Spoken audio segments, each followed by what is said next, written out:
Bom dia, pessoal, graça e paz, tudo bem com vocês? Deus abençoe o dia de vocês. Nós estamos fazendo a instalação de um kit multimídia. O antigo dono desse carro ele tentou adaptar e acabou cortando o painel original para forçar a adaptação. É um Fox modelo 2007-2008. Então eu pesquisei na internet uma adaptação para esse kit e ela é uma adaptação fabricada, mas você encontra para comprar na internet. A gente está fazendo a instalação. Assim que tiver certinho eu mostro para vocês aqui. Aí, pessoal, instalado. Eu vou mostrar para vocês o que a pessoa tinha feito aqui. É importante vocês verem que não precisa fazer isso, tá? Esse é o original do carro, ó.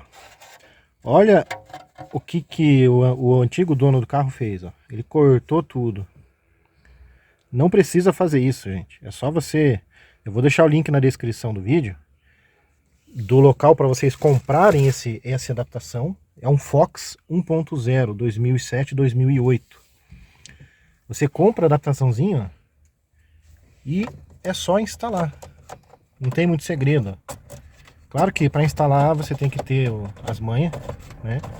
Caso vocês não saibam instalar, eu vou deixar um telefone de quem instalou para mim, do rapaz que instalou para mim na descrição do vídeo. Mas você faz a instalação e fica desse jeito aqui, ó. E olha a diferença.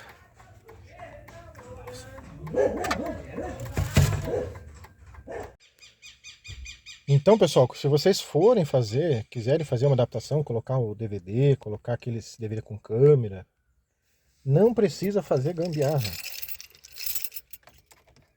Eu vou mostrar para você o modelo do carro. Fazer tudo visivelmente para ficar mais fácil, tá? Ó, adaptaçãozinha feita, funcionando, belezura. Tá vendo? Tudo funcionando.